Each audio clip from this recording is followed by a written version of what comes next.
She crammed the sparse remnants of her existence into a single scuffed traveling valise, stepping past the kitchen scullery door, long before the dawn broke over the chimney pots.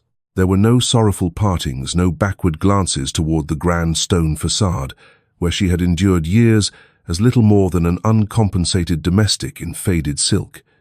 Miss Genevieve Howard slipped into the choking London fog, convinced she was venturing into the unknown with nothing save her wits and dignity. What she could not possibly fathom was that Lord Alistair Stirling, Duke of Westphal, had already commanded his barristers to draft the marriage settlements. He was merely biding his time to close the circle. It was precisely 2:30 on a stifling morning when Genevieve finally admitted that her life in Mayfair was utterly bankrupt of purpose.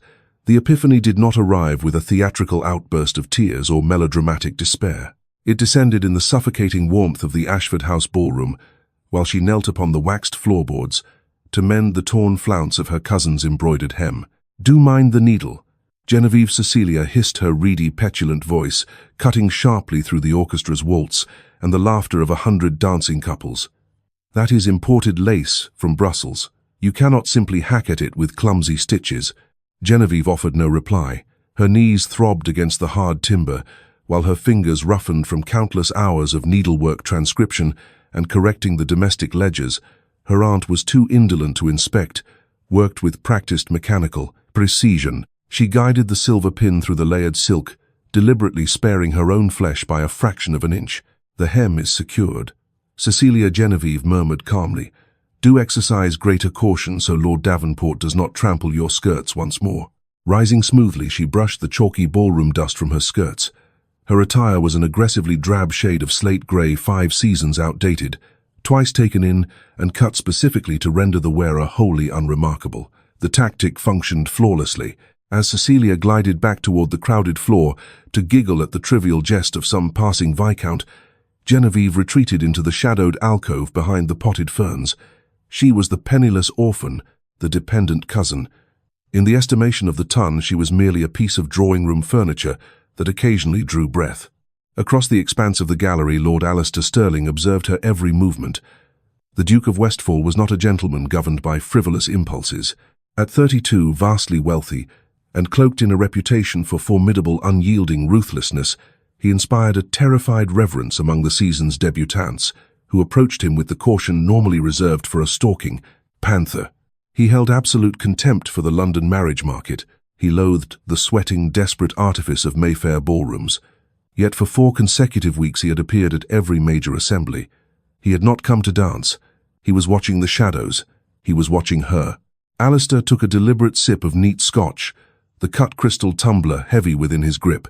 He traced the sharp, proud contour of Genevieve's jaw, the dark shadows of fatigue bruised beneath her eyes, and the unbending, soldier-like straightness of her spine. She did not conform to the fragile aesthetic celebrated by society. She was too severe, too pale, too guarded. Yet while every other young woman in the room danced like an ornamental doll, Genevieve Howard simply endured. He had first marked her 4 weeks earlier, standing in a drenching rainstorm outside a fishmonger's stall, maintaining an umbrella over her complaining aunt, while negotiating the cost of cod, with a cold, clear-eyed pragmatism, had struck Alistair with immediate, inexplicable fascination. Since that afternoon he had followed her movements. He had watched her quietly salvage family faux pas, manage inebriated uncles, and absorb 1,000 petty slights without permitting a single tear to fall. "They are consuming her alive," Alistair thought, his jaw tightening into rigid lines, draining every ounce of her spirit to fuel their own vanity. He placed his glass upon a footman's passing silver tray. The hour had arrived. His inquiries were complete. He had mapped her uncle's ruinous debts, their precarious social footing, and the precise leverage required. He intended to call upon her uncle the following morning. He would lay down an arrangement that left no room for refusal, and before the week concluded, Genevieve would be extracted from that parasitic household and installed in his Mayfair residence as the Duchess of Westphal. He did not pause to question whether she would welcome his proposal. Alistair was a man of cold logic. He possessed a ducal coronet. She possessed neither fortune nor prospects. It was a contractual salvation. No rational mind would decline, and in all his observations, Genevieve had proven remarkably devoid of foolishness. He took a step forward, intending to part the crowd, and demand the next waltz a decisive, unmistakable declaration of intent before the entire room. But an abrasive commotion near the terrace casements arrested his advance. Genevieve's aunt, Lady Augusta Montgomery, was towering over the young woman, her rouged countenance flushed with spirits and venom. "You dropped it," Lady Augusta spat her shrill accusation, carrying over the melody of the violin quartet. A diamond and sapphire clasp, Genevieve. "Have you any conception of its value?" "I did not lose the clasp," Aunt Genevieve answered, her voice level, utterly stripped of emotion. "You entrusted it to Cecilia during the carriage ride, and Cecilia left it upon the velvet seat. Do not dare shift the blame. You resent my daughter. You harbor bitterness against this entire family. After we took you in from charity, clothed your back and provided your bread." The surrounding conversation faltered. Heads turned. The crude, humiliating sound of familial cruelty was spilling directly onto the polished floorboards. Alistair felt an icy fury grip his chest. His stride lengthened, his cold calculation transforming instantly into a lethal, absolute resolve. He would ruin the Montgomerys. He would strip them of every shilling until they were begging in the streets. Yet before he could cross the floor, Genevieve did something that brought him to an immediate halt. She offered no heated defense. She shed no tears.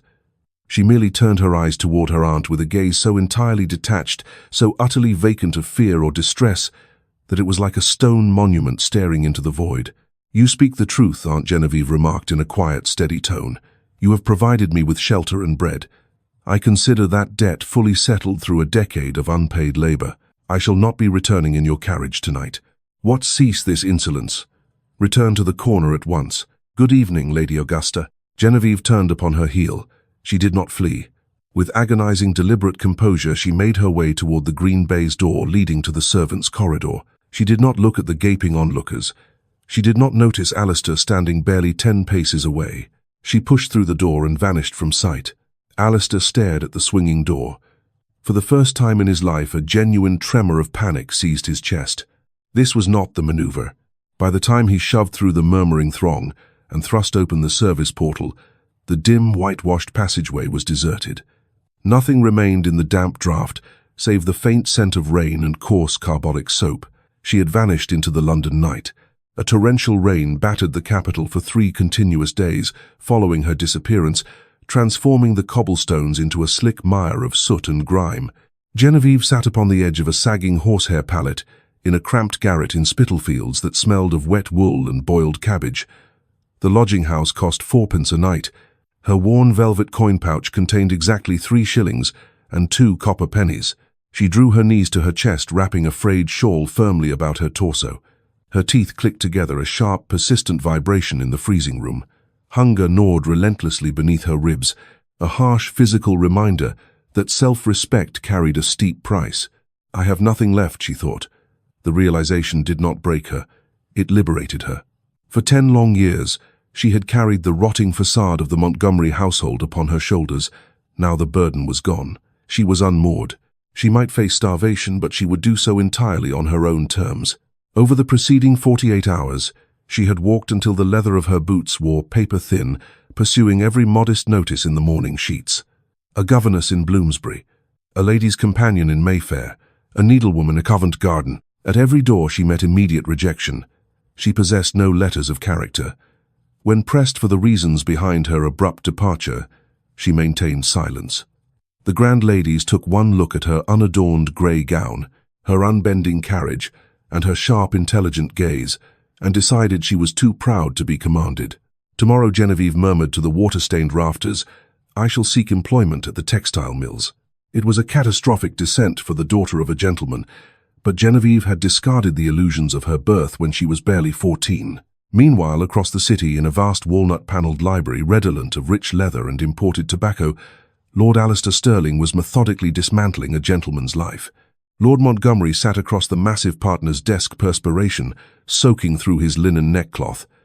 The man resembled a melting tallow candle. Alistair sat completely motionless, his dark eyes locked upon the trembling nobleman with the icy precision of a surgeon about to make an incision. "I shall articulate the question one last time."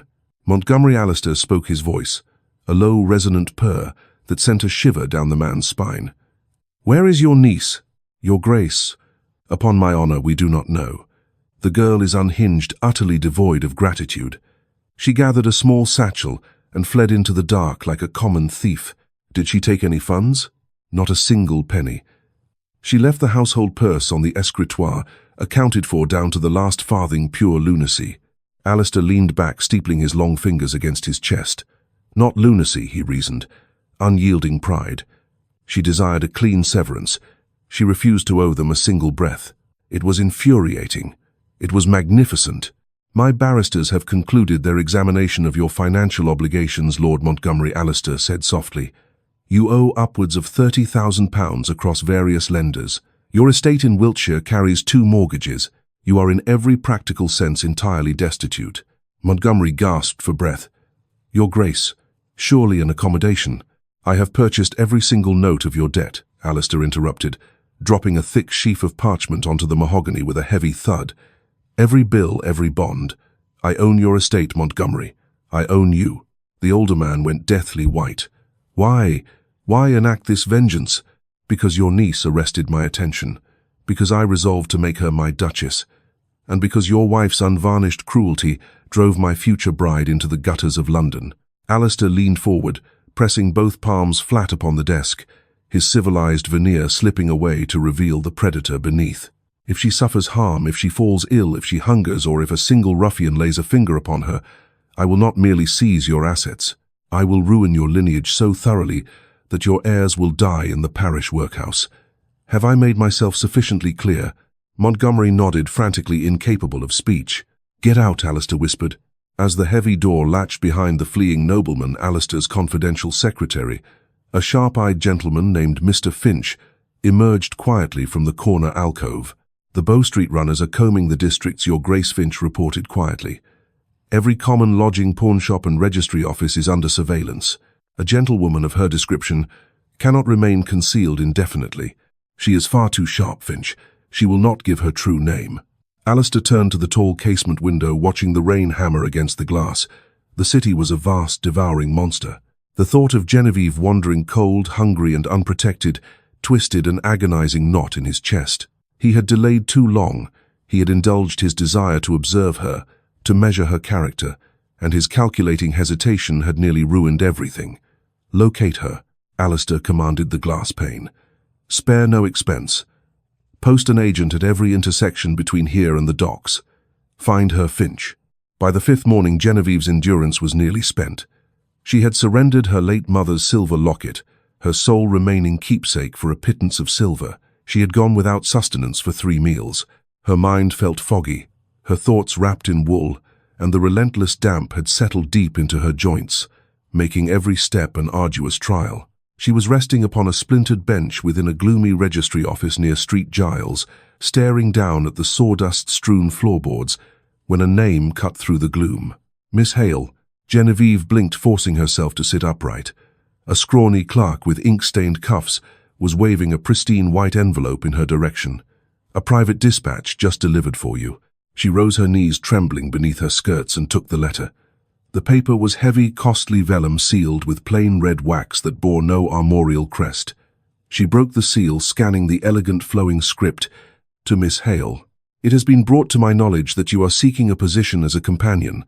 I am a widow residing quietly in Hampstead. My constitution is delicate, and I require an educated, sensible gentlewoman to manage my household correspondence and read to me in the afternoons.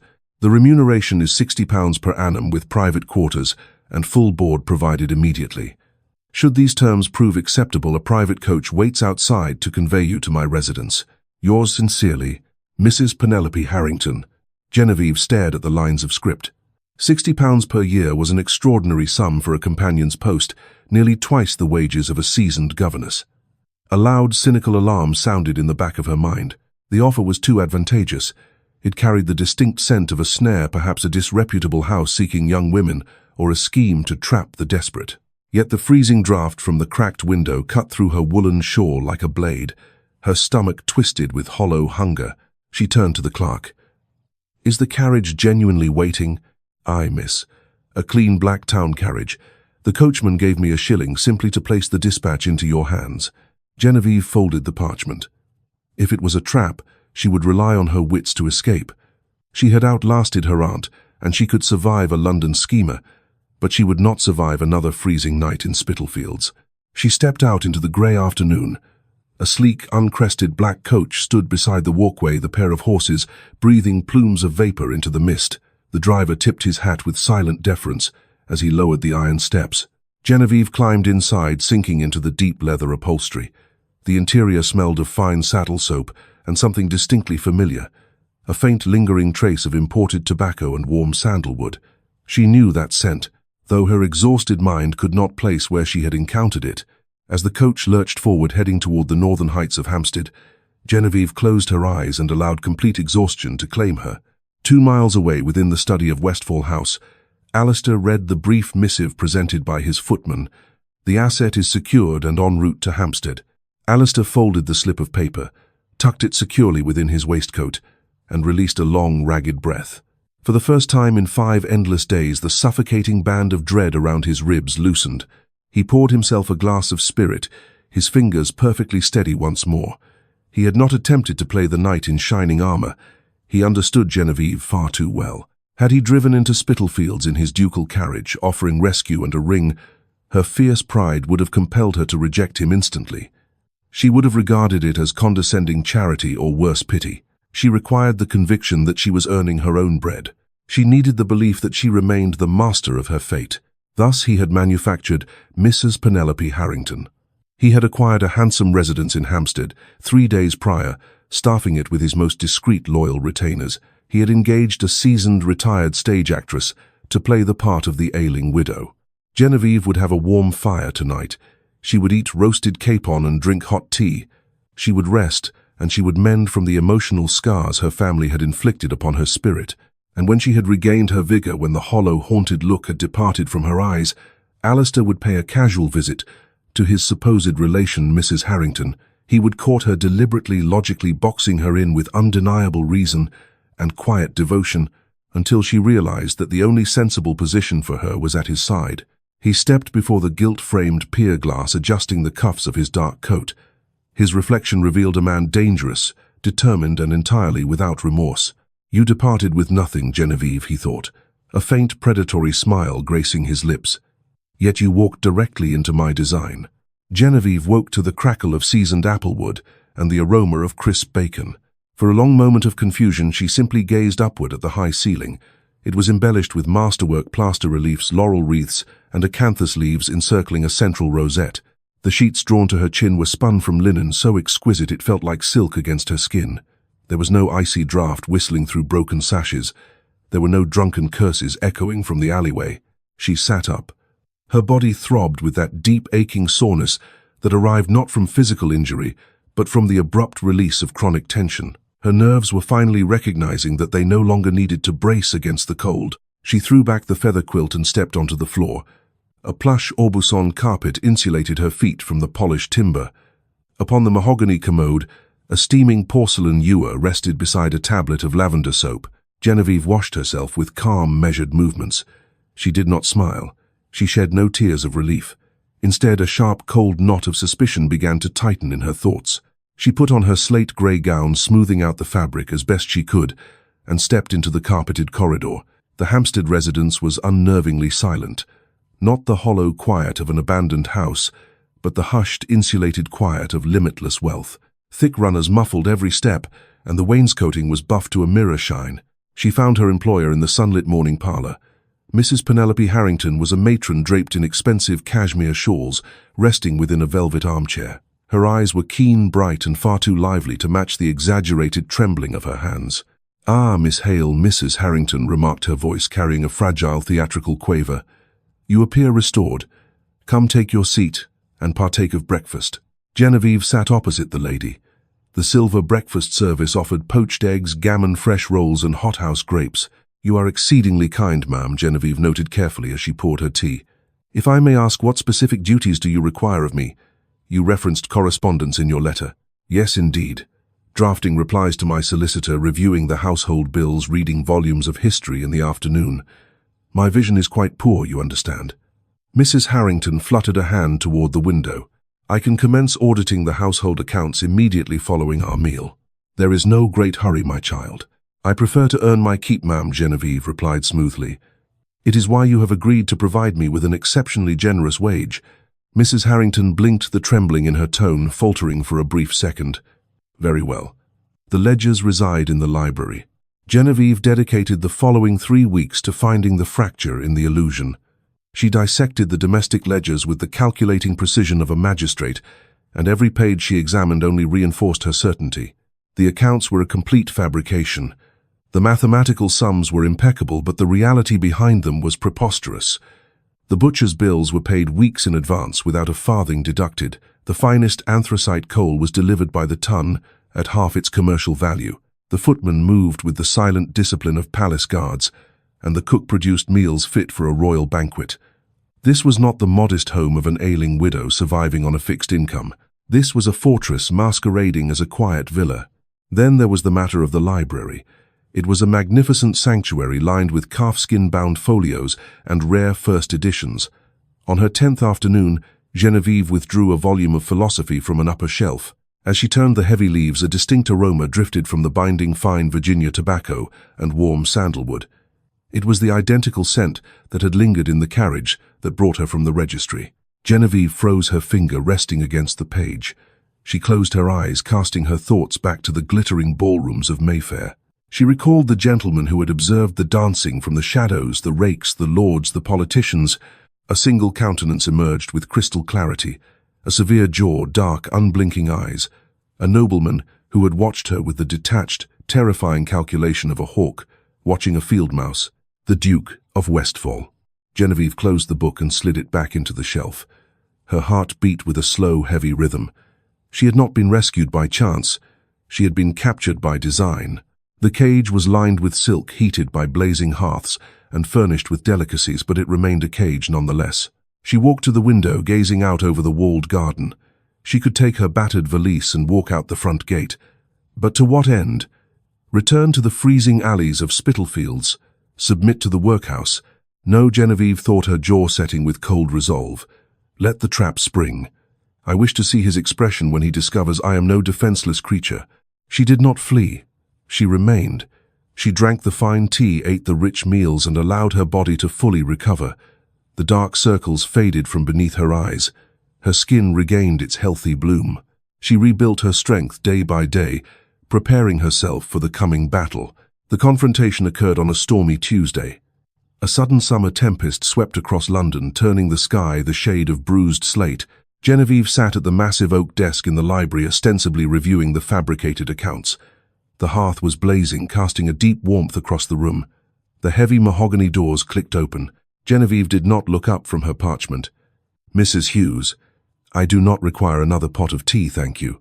"I possess no tea, Miss Howard, but I can provide an explanation." The voice was a low, commanding baritone that reverberated through the quiet room. It was the voice of a man unaccustomed to repeating himself. Genevieve laid her quill upon the desk. She capped the inkwell with steady fingers. Only then did she lift her chin. Lord Alistair Sterling, Duke of Westfall, stood within the doorway. He was drenched. His heavy wool riding coat clung to his broad shoulders, and his riding boots were spattered with mud. He looked entirely out of place amid the serene luxury of the room. He looked formidable. "My name," Genevieve remarked, her tone dropping to an icy even pitch, "is Miss Hale." "Your name is Genevieve Howard Alistair," corrected smoothly, closing the distance between them. He pulled off his wet riding gloves, tossing them onto a side table. "You are 22 years of age. You are the orphan daughter of a ruined baronet. For a decade you suffered the indignity of acting as an unpaid servant to the Montgomery household. And for the past 3 weeks you have resided in a house I purchased, consumed meals I paid for, and audited ledgers I commanded my clerks to invent." He paused, waiting for the storm, bracing for tears, accusations, or hysterical denials. Genevieve merely looked at him. She leaned back against the leather chair, folding her hands calmly in her lap. "The coal prices in the ledger exposed your scheme," she stated flatly. Alistair stopped in his tracks, a flash of genuine surprise crossing his aristocratic features. "The coal prices. No merchant in this city provides prime anthracite for 2 shillings a ton. It was an extraordinarily careless oversight. Furthermore, your ailing widow forgets her limp whenever she becomes agitated, and the carriage that conveyed me here smelled distinctly of your tobacco." Genevieve tilted her head, observing him with cool detachment. "If you intend to orchestrate an elaborate deception, Your Grace, You would do well to respect the intellect of your quarry. It was an exceptionally clumsy performance. A heavy silence descended upon the room. Then Alistair laughed. It was a deep, unvarnished sound that rose straight from his chest. He crossed the floor, pulled up a leather armchair and sat directly across from her desk. Leaning forward, he rested his forearms on his knees, bringing the scent of fresh rain and sandalwood with him. Up close, his physical presence was overwhelming. You knew he murmured, his dark eyes gleaming with raw intensity. You knew it was a snare, yet you chose to remain. "I was starving, Your Grace," Genevieve replied evenly. "Pride is a luxury reserved for the well-fed. I reasoned that whoever went to the extraordinary trouble and expense of fabricating an entire establishment merely to house me had no intention of slitting my throat in the dark. Thus I consumed your food and slept in your bed." Alistair's gaze dropped briefly to her lips before returning to her eyes. "My bed," figuratively speaking, Genevieve said, maintaining her impassive expression though her pulse raced. "Why have you brought me here, Your Grace?" "Because you were vanishing," Alistair answered, the humor draining from his features, leaving only stark sincerity. "I watched you at the Ashford ball. I watched you walk away from the only roof you possessed with nothing but the gown on your back. It was the most magnificently defiant act I have ever seen.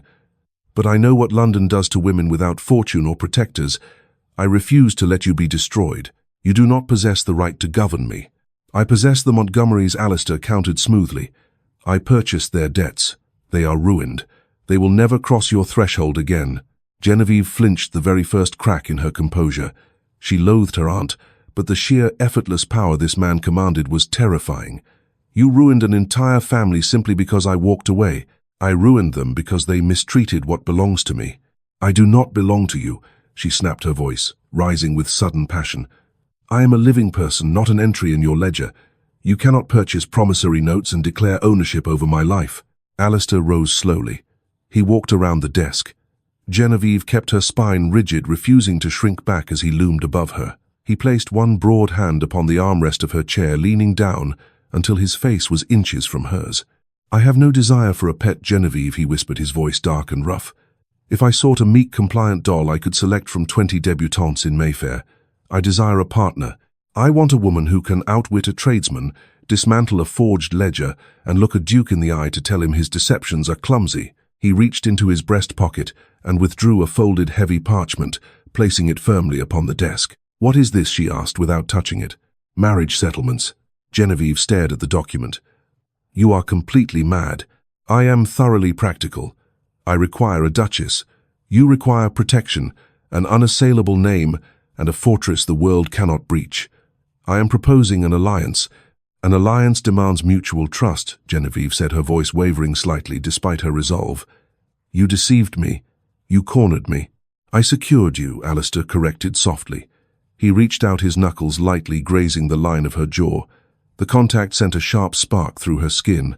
"I secured you because, had I made this proposal upon the streets of Spitalfields, your stubborn pride would have driven you to refuse. You needed to rest. You needed to be strong enough to challenge me." He stepped back, granting her space, though his dark gaze never wavered. "Examine the settlements, Genevieve. I have granted you sole independent ownership of an estate in Somerset. You will receive an annual pin money allowance that eclipses the entire Montgomery fortune. If you find my presence intolerable, you may reside there undisturbed, and I will never intrude upon you. But you will be safe." Genevieve looked down at the parchment. Her hands felt numb. For a decade she had been an invisible ghost in other people's halls. Now this ruthless, formidable man was offering her the world bound in iron legal terms. "And if I refuse," she asked quietly, "will you cast me back into the rain?" Alistair's expression hardened. "Never. You may reside in this house for the remainder of your days as Mrs. Harrington's companion. I will pay your wages and you will never see my face again." He turned toward the double doors. "I shall return on Thursday," he said, his hand resting on the brass knob. "If the documents remain unsigned, I will honor your decision. But remember, Genevieve," she looked up, "I have never lost a negotiation." By Wednesday night, Genevieve had read the settlements 14 times. The parchment was thick, the ink dark and permanent. It was a masterpiece of legal strategy, disguised as breathtaking generosity. Alistair Sterling offered her wealth, land, and a ducal coronet, demanding in return her hand in marriage. Genevieve sat before the hearth holding a quill. She recalled her aunt's venom, the freezing room in Spitalfields, and the cold cruelty of London. Then she thought of Alistair, his unwavering gaze, his cold logic, and the fierce sincerity beneath his pride. He was a predator, but he was offering her an equal seat beside him. She dipped the quill in ink. She did not sign immediately. First, she turned to the third page. She drew a firm, unyielding line through the clause granting the Duke control over the revenues of the Somerset estate. In the margin in her sharp hand she wrote, "Revenues to remain exclusively under the discretion of the Duchess, without interference from the Duke's stewards." She turned the leaf and crossed out the section requiring mandatory residence in London during the season, adding, "Town residence to be determined by mutual consent annually." At the bottom of the fifth page, she inserted her own condition, an unmonitored quarterly sum of £500, entirely separate from household funds, reserved for private investments and charity. When she finished, the margins were covered in red corrections. Only then did she turn to the final page and write Genevieve Howard with a steady hand. Thursday arrived with a heavy mist clinging to the garden trees. Genevieve sat behind the oak desk in her slate-grey gown, her posture unyielding. At precisely noon, the doors swung open. Alistair entered without knocking, bringing the crisp air with him. He wore an impeccably tailored coat, his cravat tied with severe precision. He stopped before the desk, his dark eyes searching her face. "Well?" he asked quietly. Genevieve slid the amended parchment across the wood. Alistair took the document. He did not look at the final signature. He read from the beginning. Genevieve watched his expression. She saw his gaze catch on the red ink. She noted the slight tightening of his jaw as he read her demand for total control over Somerset, her refusal to be chained to London, and her requirement of an unmonitored fund. The silence in the room grew taut. Alistair lowered the parchment. For a terrifying second, Genevieve wondered if she had pushed too far. She braced herself for cold fury. Instead, the corner of Alistair's mouth curved upward. The severe mask fractured, revealing a sudden brilliant flash of genuine amusement. He threw his head back and laughed, a rich, deep sound that echoed off the book-lined walls. He tossed the amended contract onto the desk. "You struck out my steward's authority," Alistair said, leaning forward. "You demanded £500 a quarter with zero oversight. Do you intend to finance a private army, Genevieve?" "I intend never to ask a man for carriage fare again," she replied calmly. "Do you accept the terms, Your Grace?" "Accept them?" Alistair's eyes burned with fierce satisfaction. "I am utterly delighted by them. I told you I wanted a partner, not a sycophant." He produced a silver pen and initialed every single one of her amendments without hesitation. Turning to the final page, he looked at her signature, the tension leaving his broad shoulders in a long exhale. "We marry tomorrow," he stated. "Tomorrow," Genevieve blinked, her composure slipping. "That is impossible. The banns—" "I obtained a special license from the Archbishop 3 days ago," Alistair said, straightening his cuffs. "I will not grant you time to second-guess this, nor will I give your uncle opportunity to trace you. A carriage will arrive at 8 o'clock. Wear whatever you choose. I care not if you marry me in that dreadful grey dress." He paused at the door, glancing back over his shoulder. "In fact, wear the grey dress," he murmured, his voice dropping an octave. "It suits your utter disdain for society. It is completely magnificent." St. George's, Hanover Square, was vast, cold, and empty. There were no floral arrangements, no choir. The great stained-glass windows cast muted ribbons of violet and sapphire across the flagstones. Genevieve stood before the altar in her slate-grey gown, holding no bouquet. Beside her, Alistair presented a formidable figure in dark mourning dress, his profile severe as a minted coin. "I, Alistair Edward Sterling," he recited, his deep voice filling the vaulted nave, "take thee, Genevieve, to be my wedded wife." He turned slightly, his dark eyes locking onto hers with fierce devotion. "To have and to hold from this day forward." When her turn arrived, Genevieve spoke with calm clarity. As he slid a heavy, unadorned gold band onto her finger, a strange, profound sense of stability washed over her. It was done. 30 minutes later, the crested coach halted before Westfall House in Mayfair. Genevieve stepped down before an imposing mansion of Portland stone, far grander than her uncle's residence. Inside the marble entrance hall, 30 liveried servants stood in rigid silence. At their head stood Mr. Barrett, an austere butler with military bearing, and Miss Albright, a severe housekeeper with a pinched mouth and calculating eyes. Staff, Alistair announced clearly, "May I present Her Grace, the Duchess of Westfall." A synchronized bow and curtsy rippled down the line. Mrs. Albright rose, her cold eyes assessing Genevieve, taking in the plain grey dress, the absence of jewels, and the lack of a maid. The housekeeper clearly assumed she was dealing with a timid girl who could easily be managed. "Welcome to Westfall House, Your Grace, Mrs." Albright said smoothly, her tone polite yet devoid of real deference. "I have prepared the guest suite in the north wing. I shall manage the household menus as usual." Alistair leaned against a marble pillar, arms folded, watching his bride in silence. Genevieve stepped forward. She had spent a decade managing a chaotic household. She recognized arrogance instantly. "You will not manage the household menus as usual, Mrs. Albright," Genevieve said in a quiet, measured voice. "You will bring the menus along with the weekly ledgers, tradesmen's invoices, and the cellar inventory to my sitting room in precisely 1 hour." Mrs. Albright stiffened. "Your Grace, surely the master ledgers." "You will also surrender the master key ring," Genevieve interrupted smoothly. "I observed dust upon the wainscoting as we entered. The second footman's collar is frayed, and there is a faint scent of cabbage in this foyer, indicating poor kitchen ventilation. You have grown careless." A stunned silence gripped the hall. "I do not tolerate carelessness," Genevieve concluded. 1 hour, Mrs. Albright. Do not be late." Genevieve turned toward Alistair. The Duke remained by the pillar, his face impassive, but his eyes were dark with fierce admiration. He stepped forward. "Barrett," Alistair murmured to the butler, "escort Her Grace to the master apartments. The north suite will not be required." He paused beside Genevieve, leaning down until his breath warmed her ear. "I provided a residence," he whispered, "and you have subdued it in 4 minutes. You are formidable, Genevieve." "I am practical," she replied softly. "I will not reside in a house where the staff imagine they can govern me." "They will never govern you," Alistair murmured, his eyes holding hers. "I am beginning to wonder if I shall ever manage you." "You will not," she said simply. Alistair gave a quiet, appreciative laugh. "Splendid.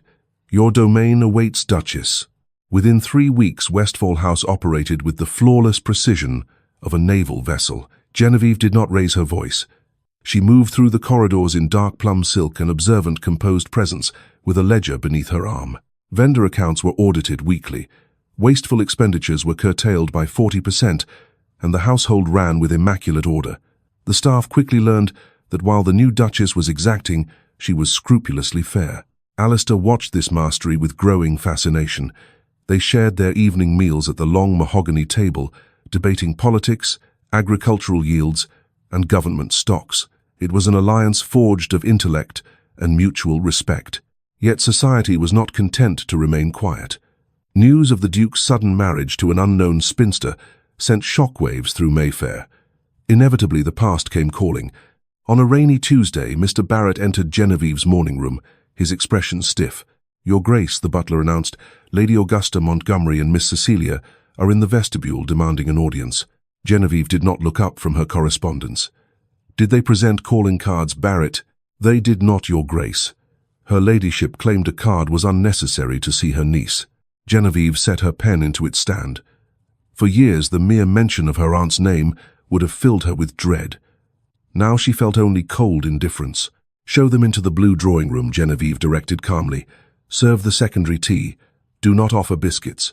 When Genevieve descended the stairs 15 minutes later, she found her relations pacing the carpet. The ornate mirrors reflected their worn pelisses and frantic anxiety. "Genevieve," Lady Augusta exclaimed, stepping forward with an exaggerated smile. "Dearest child, we were frantic with worry when you vanished, only to discover you had wed the Duke." Aunt Genevieve said evenly, remaining by the threshold with her hands clasped. The single word checked the older woman instantly. Lady Augusta lowered her arms, her smile faltering. "Well, I see you have risen high, though I must say Alistair's actions have been merciless. He bought your uncle's debts and is foreclosing upon them. We are to be evicted from Wiltshire next week. We shall have nothing." "An unfortunate result of living beyond one's means," Genevieve replied without inflection. "You treacherous viper." Cecilia burst out, her face mottled with rage. "You orchestrated this. You threw yourself at him at the Ashford ball. You ruined us intentionally." Genevieve looked at her cousin, remembering the years of condescension and unpaid labor. "Had I possessed the power to ruin you then, Cecilia, I would have done so 5 years ago." Lady Augusta stepped forward, her eyes desperate. "Listen to me, Genevieve. You owe us. Without our charity, you would have starved. You must persuade the Duke to cancel the debts." "I owe you nothing." Genevieve's voice dropped, the air in the room turning freezing cold. "I paid for my shelter with 10 years of uncompensated service. The accounts are balanced, Aunt. The debt is settled. You cannot cast us out, we are kin." "Barrett," Genevieve called. The butler stepped into the doorway instantly. "My relations are departing. Please show them to the entrance. If they return, instruct the porters that they are not to be admitted." Ignoring her aunt's shrill cries and cousin's tears, Genevieve turned and walked out, her chin held high. At the top of the stairs, a tremor passed through her hands. She gripped the polished banister, steadying her breath. A shadow moved beside her. Alistair stepped out from the gallery alcove, having observed the entire encounter. "They pleaded for mercy," Alistair murmured, his voice close to her ear. "Mercy is a privilege of the secure," Genevieve whispered. "They would have shown me none. I know." Alistair reached out, his knuckles lightly brushing the nape of her neck in a remarkably tender gesture. "You are an extraordinary woman, Genevieve. You constructed the trap, Your Grace." "No," Alistair corrected, turning her gently to face him, his eyes entirely unmasked. "I opened the gate. You built the empire." That evening, a deep quiet enveloped the great house. Genevieve sat in the library before the hearth, staring into the flames. The encounter had stirred old memories, reminding her of the vulnerable girl she had once been. The door opened. Alistair entered, carrying 2 crystal glasses and a decanter of scotch. He had removed his cravat, his collar open, looking rugged and commanding. He poured a measure and handed her a glass. "Drink," he said softly. The spirit burned cleanly, warming her chest. Alistair sat opposite her, mirroring the evening in Hampstead.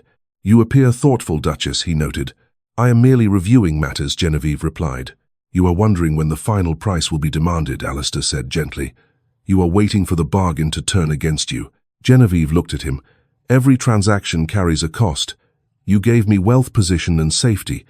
What is it you truly require of me, Alistair?" It was the first time she had spoken his given name, and the word lingered between them, heavy and intimate. Alistair set his glass aside and leaned forward. "When I saw you at the Ashford ball, I did not see a victim. I saw an indomitable spirit. I saw someone who despised the falsehoods of Mayfair as deeply as I did." He looked down, a muscle working in his jaw. "My life has been a series of calculated maneuvers among flatterers who see only a title. I realized I was destined to inhabit this fortress entirely alone." He looked up, his gaze stripping away her remaining defenses. "I did not corner you to dominate you, Genevieve. I recognized my own solitude in your eyes. I wanted you to fight me to rewrite my contracts because I needed to know there was someone strong enough to stand beside me without yielding." Alistair rose, crossed the space between them, and knelt upon the rug before her chair, a deliberate act of absolute surrender from a man who bowed to no one. He took her hands in his warm, calloused grasp. "I do not seek your submission, Genevieve," he whispered. "I seek your trust, the one thing you have never granted to anyone." Genevieve looked down at him, the formidable Duke of Westfall, who had made himself her shield.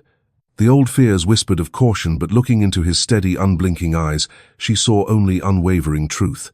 She drew her hands from his grasp and gently framed his face, her thumbs resting along the hard contour of his jawline. "My trust is not given lightly, Alistair," she said softly. "I have broad shoulders," he replied, turning his head to press a warm kiss into her palm.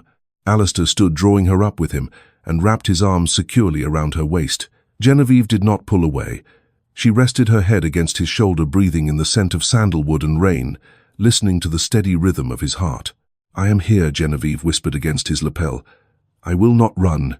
Alistair's hold tightened, anchoring her close. "Neither shall I, Duchess. Neither shall I."